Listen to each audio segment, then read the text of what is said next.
મેળામાં જમાવટ થાય કે ના થાય, પણ માધવપુરના મેળામાં જમાવટ થાય ને થાય. આ ભાઈ કંઈક નવો પ્રયોગ કરે. ઉડતું તીર લેવાનું નહીં. મિઝોરમની હેન્ડલૂમની કઈ આઈટમ છે ભાઈ? માલસાવા મતલુંગા.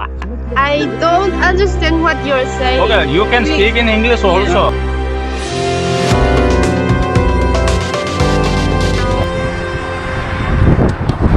મોજ મસ્તી મનોરંજન ને માહિતી એટલે મોજે ગુજરાત. ફરીથી સ્વાગત છે તમારું એક નવા વિડીયોમાં માધવપુરના મેળામાં. મિત્રો, ગુજરાતમાં આમ તો ઘણા મેળા યોજાય છે, પણ માધવપુરનો મેળો બધાથી અલગ છે. કારણ કે આ મેળો એટલે એવું લાગે કે જાણે સાક્ષાત ભગવાન શ્રી કૃષ્ણના લગ્નમાં આપણે જતા હોય ને એવો માહોલ હોય છે. કારણ કે આ મેળો ઉજવાય છે ભગવાન શ્રી કૃષ્ણ અને માતા રૂકમણીના વિવાહના યાદમાં. પૂર્વ અને પશ્ચિમ ભારતનું મિલન એટલે માધવપુરનો મેળો. કારણ કે રૂકમણીજી હતા એ પૂર્વ ભારતના હતા, એટલે કે 7 રાજ્યો છે: Assam, Nagaland, Manipur, Mizoram, Arunachal Pradesh.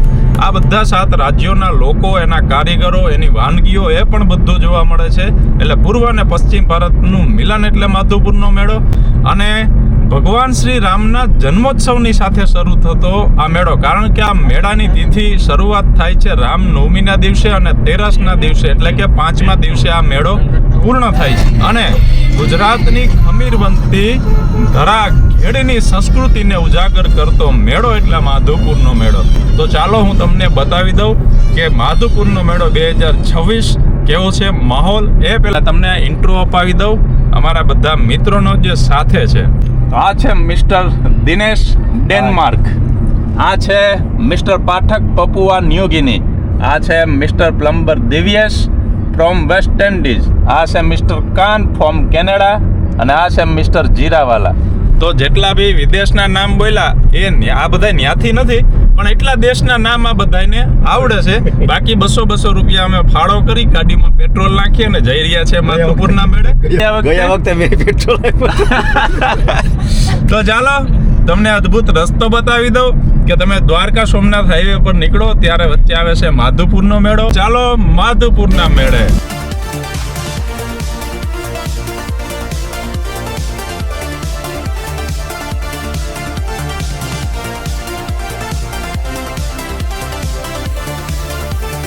Papua new ગિનીથી પધારેલ mister પાઠકભાઈને પૂછ્યા મેળા વિશે. એ રોમાંચ અનુભવી રહ્યા છે ને કેવો ઉત્સાહ છે મિસ્ટર પાઠક, જણાવો. માધવપુરના મેળાની આજથી શુભ શરૂઆત થઈ રહી છે. માધવપુરનો માંડવો અને જાદવ કુળની જાન, પરણે રાણી રૂકમણી વર દુલ્હા શ્રી ભગવાન. વાહ ભાઈ વાહ. આવો કંઈક સરસ મજાનો પૂર્વ અને પશ્ચિમ ભારતનું મિલન એટલે માધવપુરનો મેળો કે જ્યાં માનવ મેરામણ ઉમટી નીકળવું હોય, હૈયું દડાતું હોય ને રાધે શ્યામ ના ગોલા. હવે આવી મજા આવવાની છે. હાલ આપણે પહોંચી ગયા છે માધવપુર અને આ બાજુ છે માધવપુરનું અદ્ભુત બીચ અને એક્ઝેક્ટ એની સામેની બાજુ થાય છે માધવપુરનો મેળો. તો જોઈ લ્યો પહેલા બીચનો અદ્ભુત નજારો, પછી આપણે જઈએ મેળામાં.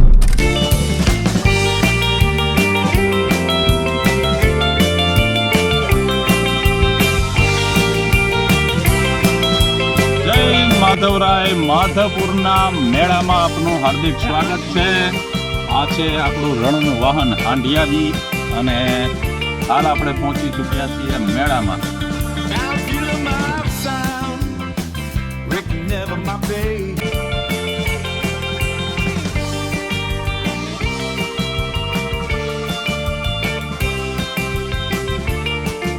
હાલ આપણે પહોંચી ગયા છે માધવપુરના મેળે અને સૌથી પહેલા તમને બતાવું સાંસ્કૃતિક કાર્યક્રમ જ્યાં 8 રાજ્યોના લોકો પોતાની કલાનું પ્રદર્શન કરશે.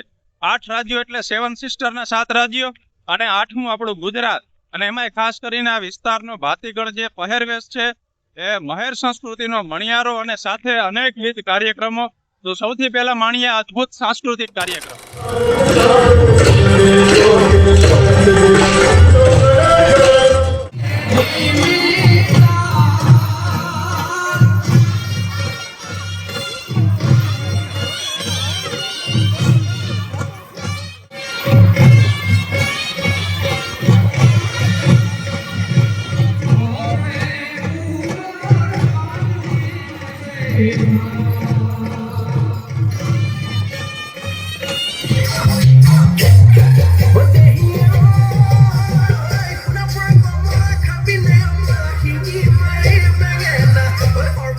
Solito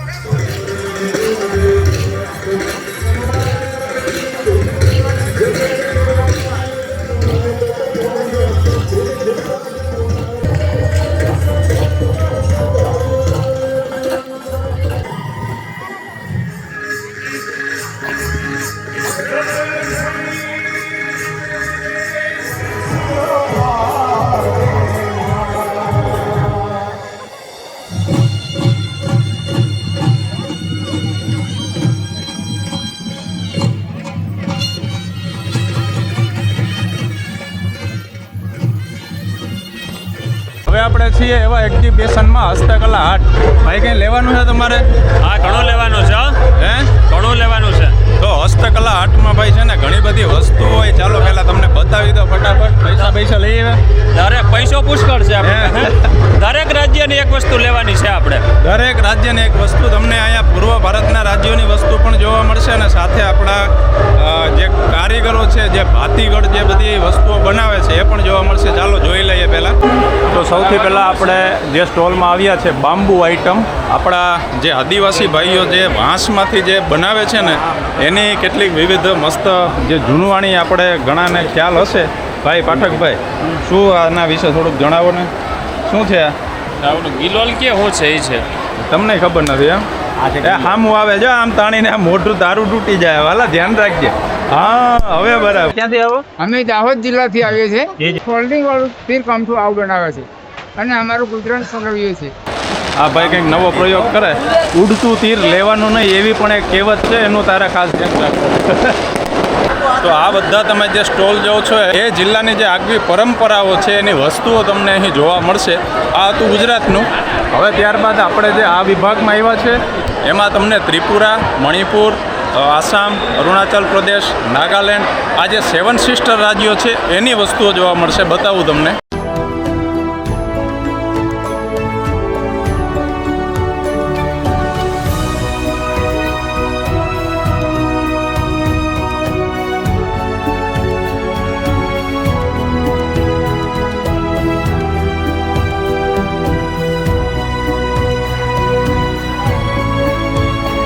હાલ આપણે આવ્યા છે મિઝોરમ. અને મિઝોરમની હેન્ડલૂમની કઈ આઈટમ છે ભાઈ? માલસાવા મતલુંગા. વાંચવું અઘરું પડે એમ. પણ એના કરતાં આમાં જોઈએ જ લે ને, ડાયરેક્ટ જ વાંચવા કરતાં. દરેક રાજ્યની પોતાની આગવી ઓળખ હોય. આ થેલાઈ કંઈક અલગ છે, બતાવો જો. ના, એ તો સરસ શાલ છે. અહીંયા તમને છે ને ઘરે કંઈક અલગ જ ફિલિંગ આવશે. બધા રાજ્યોની અલગ વસ્તુ. તો આ એક આગવી ઓળખ છે માધવપુરના મેળાની. મિઝોરમના એક બીજા સ્ટોલની મુલાકાતે આવ્યા છે. હેન્ડલૂમ વસ્તુઓ છે બધી. અને આ સ્ટોલનું નામ શું છે ભાઈ? વાંચી બતાવો થોડું. વણલાલ ચાન હિમી. વણલાલ રણછોડદાસ એવું કે. તો બેન પણ દાંત કાઢે કે આ જે વાંચે એમાં ભેગું નથી થતું. પણ એના કરતાં બેટર છે કે આપણે આ વસ્તુઓ જોઈ લઈએ. ખાવા પીવાની વસ્તુ છે અહીંયા. ये क्या है? It's chili. ચીલી મરચા છે. મરચાનું પેકેટ છે.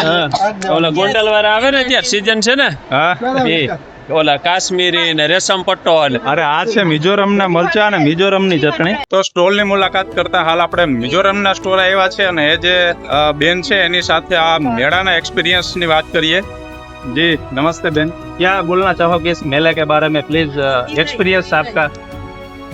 I'm sorry, I don't understand what you're saying. Okay, you can speak in English also. This is my first time traveling here and participating here, and I think I have a great time being here, and I'm so happy for your welcoming. It's very hot in here, but we were able to manage it and have many beautiful places for sightseeing, and even those shows, those dances, they're so beautiful and worth it. Thank you. Thank you for your share your experience. તો જેને સમજાયો એને મુબારક અને ના સમજાયો એને મુબારક. ઇંગ્લિશમાં હતું અને આપણે એની યાર થોડું ઇંગ્લિશ યાર ઓછું બને છે. ચાલો આગળનો મેળો તમને બતાવો.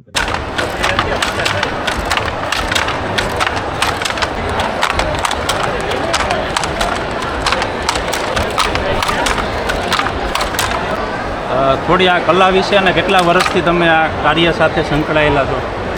હું સખત 40 વર્ષથી આ કાર્ય સાથે સંકળાયેલો છું અને અમારો પરંપરાગતનો આ ધંધો છે અને આમાં મને રોજીરોટી મળી રહી છે, એટલે હું આ કામ હજી એટલું સુધી ચલાવું છું. બધું નવું જે આ ઔદ્યોગિકને હિસાબે બધું રેડીમેડ આવે છે અને અત્યારે તમે હજી આ જૂનો જે વ્યવસાય છે પરંપરાગત, તો એ બે વિશે તમારું શું કહેવું થાય? એ વિશે કહેવાનું થાય કે રેડીમેડ તો ખાલી મોહની વસ્તુ છે, પણ જે કંઈ હાથે બનાવેલ છે, સ્પેશિયલ દોરામાંથી હુલનમાંથી લઈને જે બનાવે છે એ તો વસ્તુ ઓરિજિનલ જ છે. અને જે કંઈ મિલનું કાપડ ને જે કંઈ ફેરિયા બહાર વેચે છે એ તો વેસ્ટ અને આ તે હોય એટલે ઓલા લોકો સસ્તે ભાવે આપી દે છે, અમને સસ્તું પહોંચાતું નથી. તો આવું હતું અદ્ભુત હસ્તકલા કે જેની સાથે એની લાગણીઓ પણ જોડાયેલી હોય અને વર્ષો જૂની પરંપરાઓ છે એ પણ જીવતી રહે છે. ચાલો મેળો આગળ માણીએ. હાલ આપણે નાગાલેન્ડના બીજા એક હેન્ડીક્રાફ્ટ સ્ટોલની અંદર આવ્યા. કઈ વસ્તુ છે ભાઈ, આમાં શું વાંચો છો તમે? આમાં વાંચવું હેલું પડે એમ છે, ખયો ચાણો. ખયો ચાનો. હા. તો ખયો ચાનો સ્ટોલની અંદર તમને ઘણી બધી વસ્તુઓ મળશે, તો ચોક્કસ અહીં પણ મુલાકાત કરજો. ખયો ચાણો એટલે કયો ચાણો? એ તો નાગાલેન્ડ વાળા જાણે, આપણે ખબર નથી. ઓકે, ચાલો આગળ વધીએ. તો આ જે મેળો છે જનરલી બે વિભાગમાં છે. એક આ બાજુનો વિભાગ છે અને એક આ બાજુનો, વચ્ચે વોકિંગ ઝોન છે.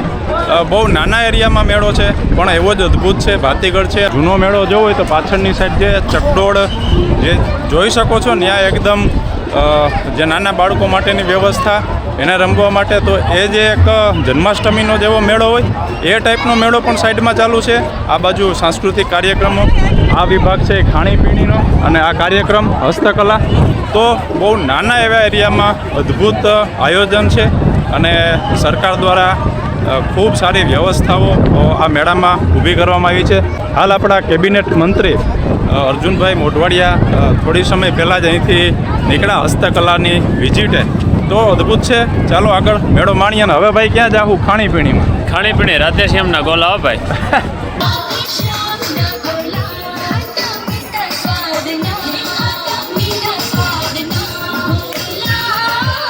સડપ છે ઉપાડો ઉપાડો. હજી એક સડપ છે, લઈ લે. એક ચમચી લઈ લ્યો હજી. તો હાલ આપણે આવી ગયા છે રાધેશ્યામના ગોલા ખાવા. ગુજરાતનો કોઈ પણ મેળો હોય પણ આ ગોલા ના હોય તો મેળો અધૂરો કહેવાય. શું છે ભાઈ, શું કેવું થાય ગોલા વિશે? ગોલા એટલે ગોલા હો ભાઈ. એમ ખાવતોય ગોલા ના ખાવતોય ગોલા. રાધેશ્યામ જેવા ગોલા ના થાય. જાવે પડો પણ હે ને નીંદરમાં આવે. ઓ રાધેશ્યામના ગોલા, આજે એનું મ્યુઝિક હે ને એ મગજમાં ચડી જાય. એ એક વાંધો, બાકી ગોલામાં કંઈ વાંધો નથી. હાલો જામી પડો ભાઈ. મેળાના પ્રથમ દિવસે આજે કલાકારમાં ગીતાબેન રબારી છે અને આવી રીતના એને જોવા માટે ડિસ્પ્લેમાં સ્ક્રીન રાખેલી છે કે બહારથી પણ લોકો જોઈ શકે. તો સામેના ગ્રાઉન્ડમાં સાંસ્કૃતિક કાર્યક્રમ ચાલે છે અને આ બાજુથી લોકો એને નિહાળે છે. તો આવી વ્યવસ્થાઓ પણ આ મેળાની અંદર તમને જોવા મળશે. તો આ કોઈ મેળો નથી ચાલી રહ્યો પણ સાક્ષાત ભગવાન શ્રી કૃષ્ણનો લગ્નોત્સવ ચાલી રહ્યો છે અને 5 દિવસના લગ્નોત્સવમાં આજે પ્રથમ દિવસ છે અને 5મા દિવસે આ મેળો પૂર્ણ થાય છે. અને માધવપુરમાં મેળો ચાલુ થાય અને દ્વારકામાં પૂર્ણ થાય, કારણ કે ચોથા દિવસે ભગવાનના લગ્ન થાય પછી જાન પરણી અને માધવપુરથી દ્વારકા જાય છે. તો મેળો અમને તો એવું લાગે કે મેળા કરતાંય ભગવાન શ્રી કૃષ્ણના લગ્નમાં આવ્યા છે. હાલ સાંસ્કૃતિક કાર્યક્રમ ચાલુ છે અને કલાકાર છે ગીતાબેન રબારી. હાલ ગીતાબેન રબારીનો કાર્યક્રમ ચાલુ છે. વચ્ચે લોકો બેસી અને શાંતિથી આખો કાર્યક્રમ સાંભળી રહ્યા. જો પાઠકભાઈ, તમારા અનુભવ કેવા છે મેળા વિશે? અદ્ભુત મેળો. માધવપુરનો મેળો એટલે અદ્ભુત મેળો ભાઈ. આઈપીએલમાં જમાવટ થાય કે ના થાય પણ માધવપુરના મેળામાં જમાવટ થાય ને થાય. તો ખરેખર તમે ક્યારેક દ્વારકા સોમનાથની યાત્રાનું આયોજન કરો ને ત્યારે રામનવમીથી આ મેળો ચાલુ થાય તો એ દિવસોમાં પણ તમે આવતા વર્ષે આ મેળો કરવા માટે આ દિવસોમાંથી નીકળો તો આ લાભ પણ તમને મળે. આમાં ગીતાબેન રબારી આપણું ગુજરાતનું ઘરેણું છે અને ઘરેણું જ્યારે આપણે વચ્ચે આજ માધવપુરના મેળામાં હોય, ઉપસ્થિતિ એની હોય એટલે સોનામાં સુગંધ પડી જાય. તો આમ તો ભગવાન શ્રી કૃષ્ણના લગ્ન હોય ને એટલે પછી સોનું ને સુગંધ ને એનાથી બધું ઉપર જ હોય કે લાગુ ના પડે. તમે વિચારો, ભગવાન કૃષ્ણના લગ્નમાં જવાનું લાવો આપણે મળે એ માત્ર ને માત્ર માધવપુરના મેળાના માધ્યમથી મળે. તો ચોક્કસ આવજો માધવપુરના મેળે.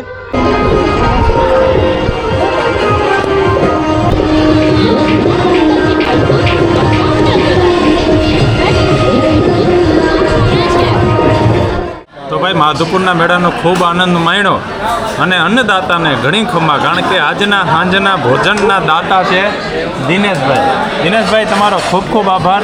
શું કહેશો? ના, આપણે પહેલેથી ખવડાવવા માનીએ છીએ બધાને, એટલે સારું ખાઓ. આ બાફેલ બટેટા હવે કેમ ખબર આવી તો હવે તમને નથી કહેવાય એમ, પણ એનો આભાર માનીએ છીએ ખૂબ. અને ભાઈ તમે ઘેરે ખાતા હોય ને એટલું જ ખાજો. આ શું કર્યું? આ બાફેલ બટેટા છે. બાફેલ બટેકા નહીં, ડ્રેગન પોટેટો. એ કેવાય બાફેલ બટેટા જ. હા. ને અન્નદાતાને ઘણી ખબર. દિનેશભાઈનો આભાર હા, કે આ બાફેલ બટેટા જમાટવાળા મગાવી દીધા આપણે. તો આવો હતો માધવપુરનો મેળો. તો માધવપુરનો મેળો 2026 ખૂબ મજા આવી પહેલા દિવસે, અને બીજા દિવસે પણ આપણે કદાચ મેળાનો લાભ લેવાનો પૂરતો પ્રયત્ન કરીશું. ત્યાં સુધી જોડાયેલા રહેજો. મોજે મોજ, રોજે રોજ, મોજે ગુજરાતની સાથે.